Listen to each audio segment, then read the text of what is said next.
All right, welcome to another VBI video interview in our series called Insights in Instruction, where we interview VBI staffers to try and better understand how and why they teach camp. We just finished an interview with the fantastic Devon Murphy yesterday, where he shared some really interesting insights in how he approaches teaching at camp, and I personally really enjoyed the interview. But today we have VBI's Director of Lincoln Douglas Debate, Marshall Thompson, with us. Thanks for doing this. You're welcome. You and I actually did another interview recently for the Argument Clinic podcast where you ranted about how bad the NCFL's topic was. But today we have you for a totally different reason. But before we jump into that, for the listeners who don't know you, can you tell us a little bit about yourself? Sure. So my name, as we said, is Marshall Thompson. I'm the Director of Lincoln Douglas Debate at VBI. I've been working at VBI as well as other camps for a long time. For a while, my focus was in general on philosophy curriculum. So I would do a lot of structuring what the philosophy module should be and would in turn teach a lot of those.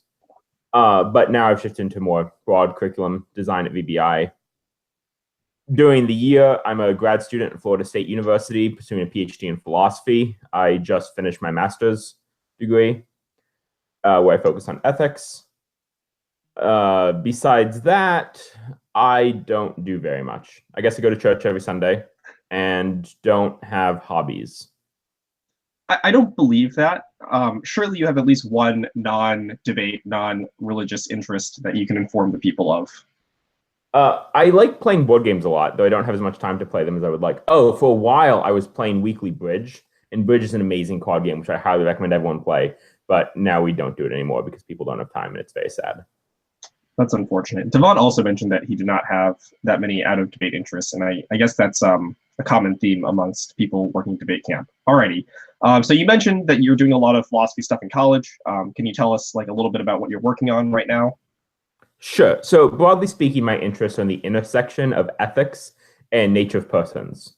So how does the sort of thing that we are and the way that we reason impact the conclusions we draw about how to live our lives and what the good life looks like?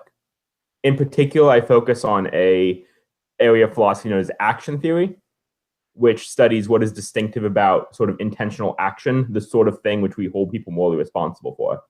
If I'm just walking along the street and the wind were to blow up my arm and I hit someone with it, we wouldn't hold me morally responsible for that. But if I were to punch someone, we would. So this raises lots of questions about what it is about the act of punching, which is distinctive and allowing it to be subject to moral evaluation. What explains actions? What are their causes? Do they differ from other things? It relates to topics like free will. And so my broad area of interests on those areas. Recently, I've been focusing a lot on the question of the ways in which practical and theoretical reason differs and is similar to one another. So structurally, for instance, it doesn't seem as though there's anything like the category of the supererogatory that could possibly apply to theoretical reason. It's not like this would be really great to believe, but it goes beyond what you should believe on the evidence. No, if something goes beyond what you should believe given the evidence, you shouldn't believe it. But practical reason are things that seem to go beyond what you're required to do and that is still great to do, even better than if you just done what's required.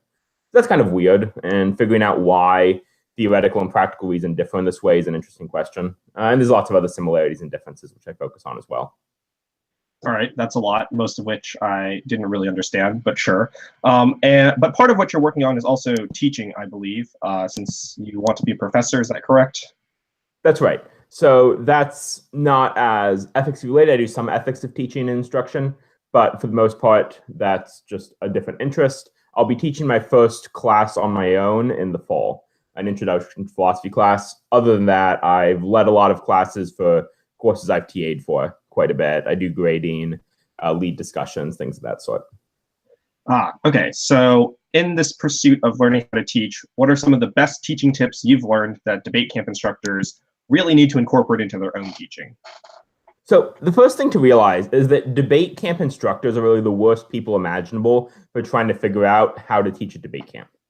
The reason is there's a systematic selection bias that debate camp instructors tended to be people who were really good at debate. Now, you might think this makes them really good at teaching debate, but it doesn't. And you can see this most clearly if you think about parallels with college math classes. So who ends up teaching college math classes? Well, it's math professors. And how do people become math professors? Well, they did really, really well in their math classes. They were like the two people in the math class who really liked learning the way math course is taught. Then these people conclude, well, this is clearly a great way to teach. I learned so much in this structure. That doesn't say anything about how good a teaching mechanism this is. Just this indicates that it was a good teaching mechanism for you. But given how bad most people are at math, it probably indicates the way we go about teaching math is not great. So similarly, if the people who always teach a debate camp are the people who are really good at debate, that's likely just the people who learned debate really, really well in the very particular way they were taught. That doesn't tell us anything about how good in general a way to teach debate that is. So one of the things I really emphasize is the need for evidence-based education work. So there's been tons of research really for the past 150 years, but especially in the last 30 years about psychology of learning, psychology of education, teaching techniques, quantitative and qualitative evaluations of how people learn and retain information over time. And using that sort of literature can really inform our teaching practice in a way that's going to increase the versatility of the debate broadly. An example of this, a lot of debate instructors tended to go to camp every summer and then go to really, really well-funded schools with great coaches. So debate camp gave them information, which was really, really useful when it was re-entrenched throughout the year by a top coach.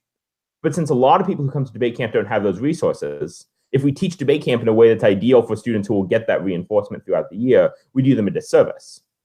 As such, it's important that we pay closer attention to things like how do we maintain long-term learning as opposed to short-term learning. And there's no good way for debate camp instructors to realize that because they only teach these kids for 2 weeks. The best evidence we have for this is the fact that most debate camp instructors tend to complain every year that, wow, it seems like I always have to go through the same stuff over and over again, suggesting that what was taught last year was not retained throughout the course of the year. How can we change this? Well, there's a couple of things that I think are particularly useful, at least the evidence indicates have particularly helpful effects. The first is to understand that teaching requires retrieval. So when we learn, you can think about it in terms of 3 stages. Now, if any education theorist is listening to this, I apologize. I realize I'm about to butcher and overly simplify the phenomenon. But it's an easy way to think about it for purposes of an online interview. First, what we have to do is encode information. So we're presented with information in the world, and we need to turn this into something that can be remembered or regurgitated. So for example, if I watch a debate video of someone making a really great speech, remembering what it looks like for this person to make a really great speech doesn't help me make a really great speech. I have to extract that information into something I can use. Oh, that's an argument I want to make, or that's a strategic technique I want to utilize. You have to turn the inputs into something encoded. Then once you've done that, you have to consolidate that information into memory. You have to put it into your long-term memory. Because once you just have encoded it, it's something in short-term memory, and you could just forget it forever. So in general, we tend to focus a lot on the encoding part, making sure students understand the information, and the consolidation part, we put it into their long-term memory. But it turns out memory doesn't work like that. Just because you do those 2 things doesn't mean you're actually able to access the memories. Because our brains, again, I apologize to any neuroscientists listening to this interview, though if you're a neuroscientist, why in the world are you listening to this interview? Our brains are filled with neurons, which all connect to one another. And so even if our thoughts are in certain parts of our brain, we don't always recall all of our thoughts at once. Think about how when you're walking down the street and suddenly you smell a smell or see something, you're suddenly reminded of a childhood memory. You could not have recalled that childhood memory to mind except in that very particular context. But this happens an awful lot with things we learn. So our brain will encode information like this strategy, not in the context where you need that strategy, like when someone makes arguments of this structure, but we'll encode it when someone makes this particular argument, right? So we can think about it this way. If what I need is a strategy that I can pull out anytime there's a structure of this argument, my brain only retrieves that information when I hear a particular argument, then that's not going to be particularly useful.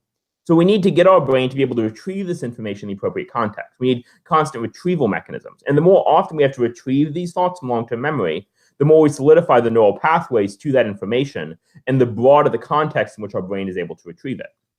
So creating context where you have to not only learn and remember information, but then retrieve it and use it in lots of different contexts repeatedly and from long-term memory rather than short-term memory. So this means after a day, we then give you a drill of a completely different context. We have to use the same skill, forcing you to retrieve it in a different context, in a different context, in a different context. And over time, we can train our brain for what sort of thing should actually spark the retrieval of that particular skill, that particular argument, that particular idea. Ways to improve retrieval effects. testing is a very, very good one. It turns out tests and quizzes are functionally useless as an assessment mechanism for how much you've learned, but an incredibly useful teaching mechanism to get you to learn information. People are often bad at tests for things that have nothing to do with how much they know. But having them take tests, as long as it's not important for a grade and things like that, can be a really useful way to create this retrieval effect. Similarly, using drills, which build on one another, where you have to utilize skills we learned previously, is much more effective than the way a lot of people teach debate camp, which is, now we're going to do theory drills for a day. Now we're going to do critique drills for a day. Now we're going to do policy drills for a day, and you treat them as isolated conglomerates. If you do that, it means that you're not training the brain to recall the same information in different contexts. Instead, you're just going to have these sort of strangely isolated, non-unified approaches to debate. So things like this, I think, are one really, really important skill set, creating these sort of retrieval effects. Other things of this sort, which I highly recommend people look into, is spacing and interleaving, where you change up what you're focusing on, whether you focus on one thing for an extended period of time, because it makes your brain able to more effectively integrate information. And similarly to that, I expect that debaters often need to focus more on understanding issues than merely on being able to learn and execute them in particular contexts. So I know a lot of debaters who they just want to be able to execute a strategy without necessarily understanding it. And the result of that, I think, is significant lower long-term potential.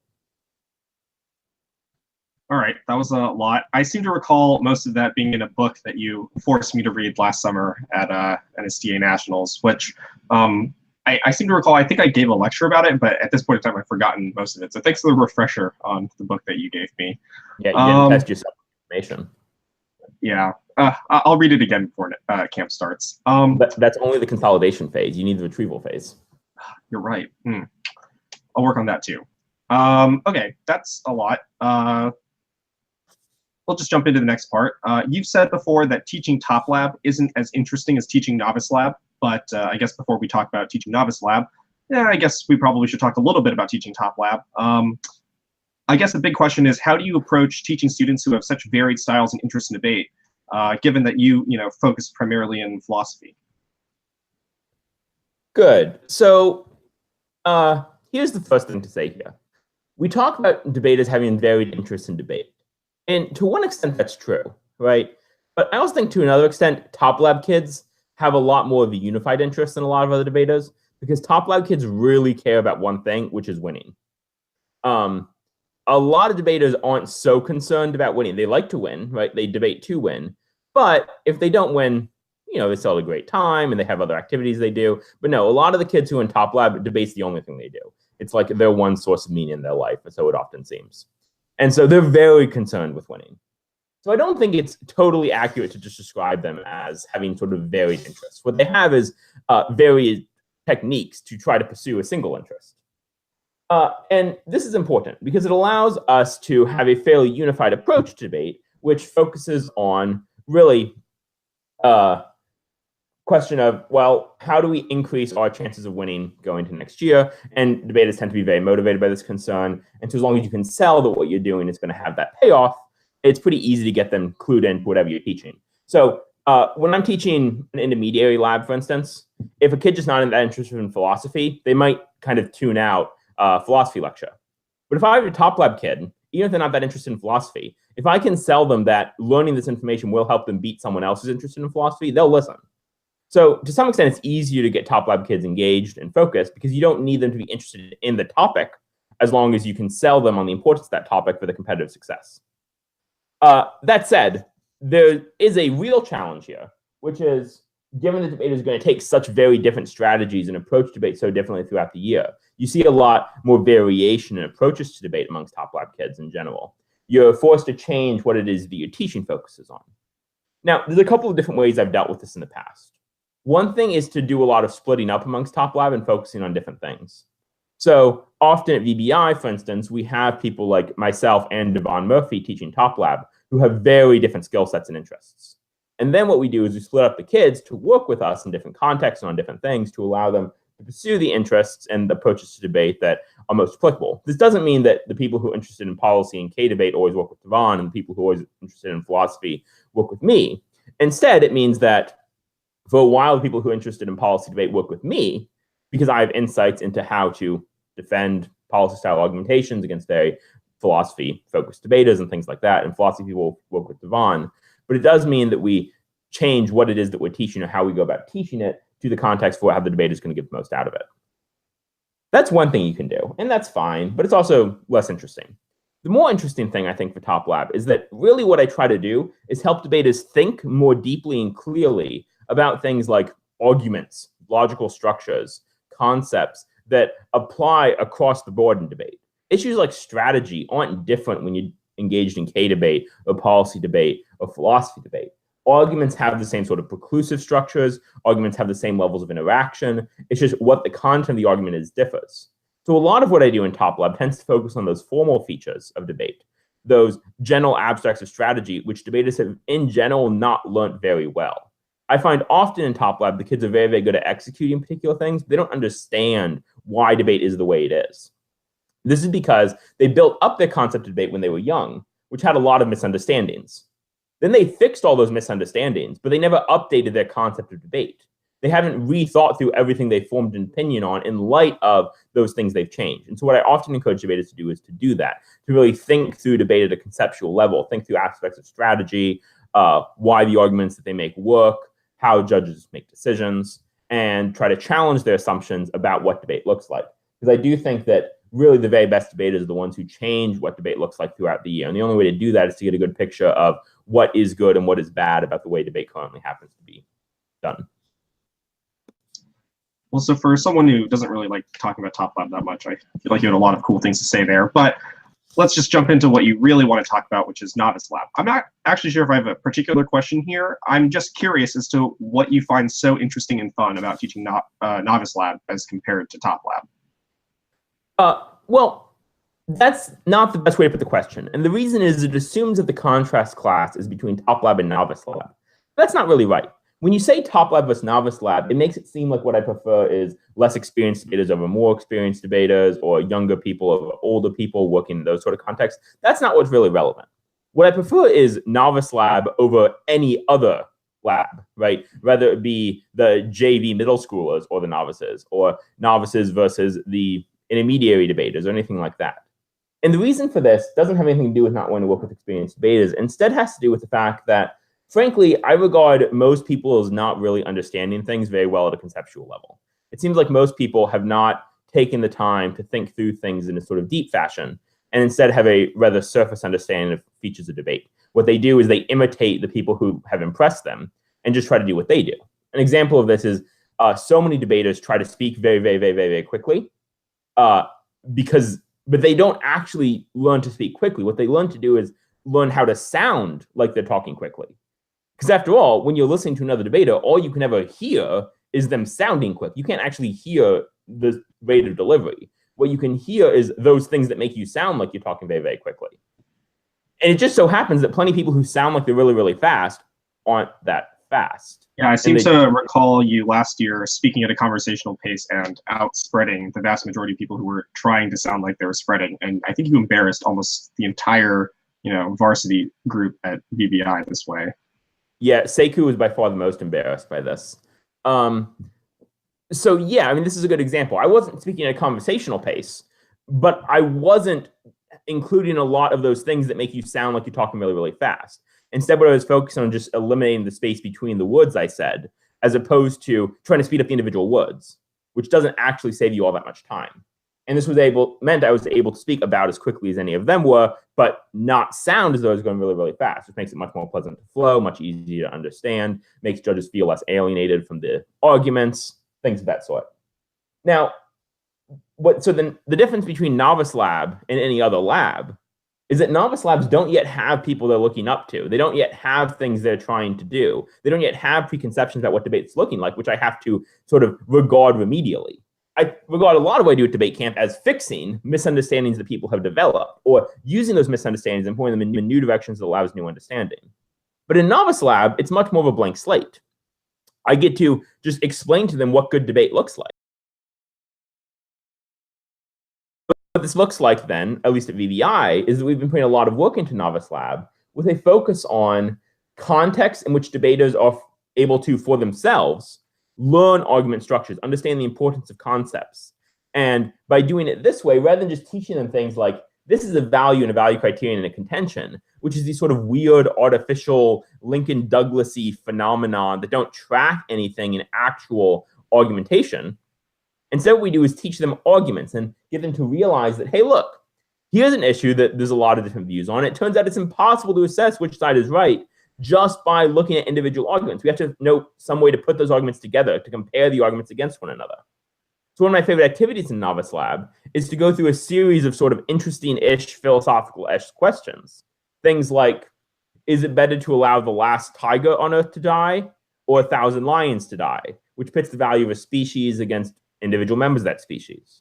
Or to ask questions about if it's better to be an unsatisfied human or a satisfied and happy pig? Or ask questions like, would it be okay if you were the last human on Earth and don't care about art to burn the Mona Lisa for some momentarily more comfortable, right, temperature at night, right? The question about the sort of objective features of art as it relates to human comfort. Is art merely instrumentally useful for how it makes us feel? Things like this. And it turns out debaters will disagree vehemently on answers to these questions, but then when they try to argue with one another, they realize, wait a minute, none of these arguments work in a straightforward sense. It's not like you can compare a way on magnitude of probability the death of a species versus the death of a lot of members of a species. Because what we're asking here is what is valuable, not within something that's valuable, who has the most likely impact towards it.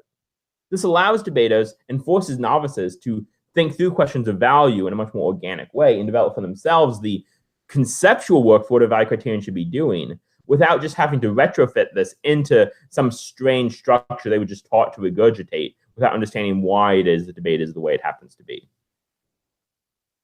I'll jump in on the sort of value criterion thing. It just seems to be the most popular question that I answer year after year, is just people not understanding what the purpose of value criterion is. And that's because when they were taught in their original novice program, they were just like, here's a criterion, it is something, and all the explanations vary, and you have to spend 30 minutes to an hour re-explaining what the purpose of a criterion is, when it would be so much easier to start off from the perspective of learning what an argument is before that. And also, I want to give a shout out to Kathy Wang for developing a large part of our novice curriculum. I had the, I want to say pleasure, but not really, of teaching Novice Lab last year at LA1 with Kathy, and that might have been the only redeeming part. But there are a lot of really cool exercises like the ones that you're talking about that got implemented. And I think those are like really helpful in actually getting novices to understand what they're talking about. What is your favorite novice exercise? Because you do a lot of those at camp. My favorite is this game we play where we teach weighing. So what we do is I start them out by giving them all a bunch of candy. And it's all mostly bad candy, like cheap, hard caramels and things and stuff that no one really likes. And then I keep in the reserve bank a bunch of much better candies, Twix bars, things like this, right? Some high quality things. And then I run them through a series of possible trades they get to make. And these trades are designed so that no one gets to make the trade unless everyone until everyone votes. And if the majority votes, then everyone has to make the trade. And if the majority votes against it, no one gets to make the trade. So there might be options here which treat, right? You can trade 2 small caramels for 1 Kit Kat, right? Or right now, everyone can put in 5 of any candy they want right now. And then for every 5 minutes of the game from here on out, they get to take 1 candy from the bank of their choice. And what this does is we have just lots and lots of questions of this sort. And we run things through questions of probability and magnitude. So one of the things will be everyone can give 1 candy now for 2 60% chances of getting a new candy. So then I run a random number generator if they vote for it. If it comes up at 60 or lower, they get the candy. If it comes up of 61 or higher, they don't. And I run this for each individual person. And so they learn features like scope, right? More candies. The size of the different candies all become relevant. How likely you are to get the candies. Things like the time frame of which you're going to get them. I have things where, for instance, if they remember when I say a certain word, they can all insist on getting a candy, and then half the time they forget, right? So they have to weigh these right, long time frame. Over time, you might not get the rewards you bargained on, issues of this sort. And so we just go through this game. We don't use any of the language of probability or magnitude or scope because they're novices who haven't learned any of this stuff yet. But then at the end of the game, right, we go through a bunch of different things. And what we've ended up doing is introducing them to all the different relevant concepts: probability, scope, severity, time frame, reversibility, things of this sort. And then I asked them to work through conceptually, what are all the different reasons why you might have preferred one trade over another? What were the arguments you gave to one another when you were arguing with one another about which trades were worthwhile? And try to classify these into similar sorts of arguments. And eventually they come up with things like severity, scope, probability, except they talk about like how likely you are to get the candy, or how good the candy is, or how large the candy is, or how many candies there were. If you were likely to lose the trade sometime in the future, if you had to remember it, if the longer or shorter time frame questions. And then I get them to have these sort of conceptual terms. And then only at the end, once they've developed this for themselves and understood how they fit together, do I then tell them what the common debate words are for weighing, and we attach them to the individual concepts they've already developed. The result is A, students really like you as a teacher because you give them a bunch of candy. And B, and more importantly, it provides a much better long-term understanding of how the different aspects of probability work, because you don't just have a bunch of buzzwords for how to weigh things. Instead, you have a conceptual understanding of how everyday decision-making is characterized in these very particular ways. And you understand how those everyday ways of decision-making just translate very naturally into debate argumentation. I remember doing that drill and liking it a lot, mostly because it was just entertaining to watch through them try to rationalize whatever choices that they made. Most of the time, pretty horribly. But yes, definitely a good drill. All right, so we're approaching the end of this interview. So the final question I have for you is, what are you most looking forward to at camp this year?